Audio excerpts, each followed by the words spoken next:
Ассаламу алейкум. Бүгін біз өте ерекше тағам дайындайтын боламыз.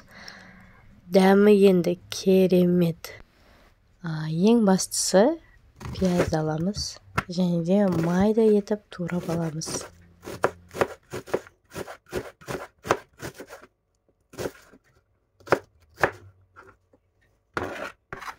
Өзім аздап ауырып тұрсам да, бірақ балдарыма әдемі тамақ істегім келіп, бүгін осындай тамақ жасап жатырмын. Өте дәмді болады. Жасап көріңіздер. Маған тіркелей кетіңіздер. Екінші, біз сәбізді теркадан өткізіп аламыз. Мен теркам үрлеу, негізі үрлеу алып қойғам. Сол теркадан өткізіп, барлық тамаққа көбінесе осылай салуға тырысам. Картошкаларды осылай ирелік қылып кессеңіздер де болады. Обычно кәдімгі пышақпен де кесуге де болады. Мен өстіп балдарға қызықты болсын деп көбінесе осылай кесем.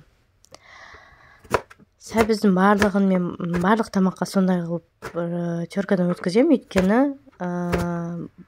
тамақтың ішінде онша білінбей кетеді. Бұлай кесіп беретін болсаңыздар, көбінесе балдар бөлек шығарып қояды, байқайсыздар ма? Енді бірінші болып табаға пиязды саламыз. Оны әдемілеп тұрып, қызартып, қуырып аламыз.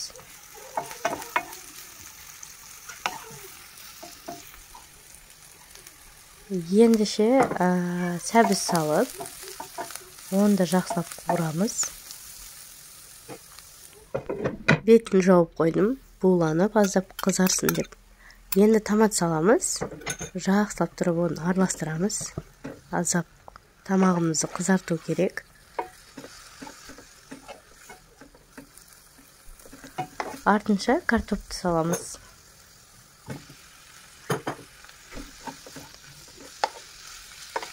Ыстық суларыңыз қайнап тұрған болса, жаңағы суды да құюға болады.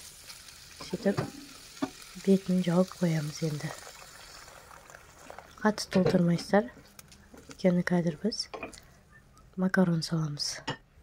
Бетін жауып қоямыз, біраз пісе берсін. Ал енді жаңағы фаршымызды аламыз, оған майда туралған пиязымызды саламыз. Тұз, бұрыш, барлық үйде бар дәмдеушілерді қосып, жақсылап тұрып, араластырып аламыз. Пияз ең бастысы мұжып-мұжып аламыз. Арасында ірі-ірі болып қалмау үшін.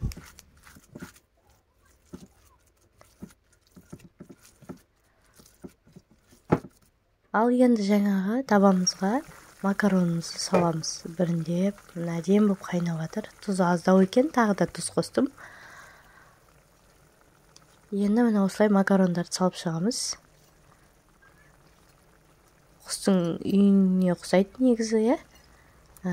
Орысшадан птичье гнездо дейді, кәдімгідей. Әдемі болады. Жасап көріңіздер, өте оңай, тез дайындалады.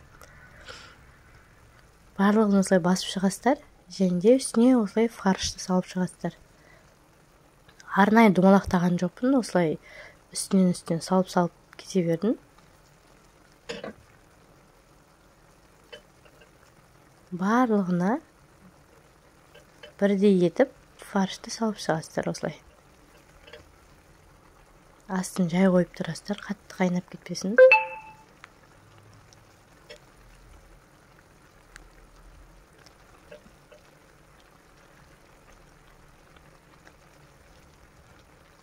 Мінекей болып қалды.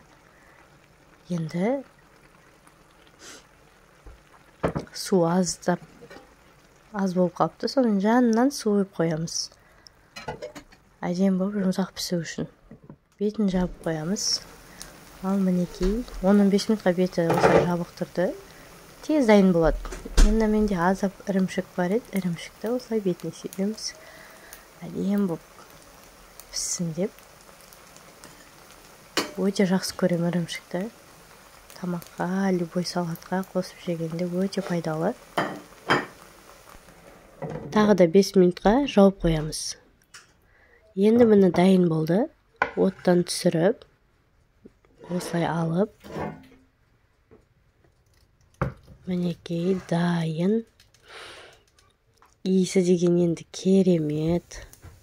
Бетіндегі ірімшіктерін барлығы еріп әдемі болып тұр. Дәмі деген вообще күшті, енді айтамаймын.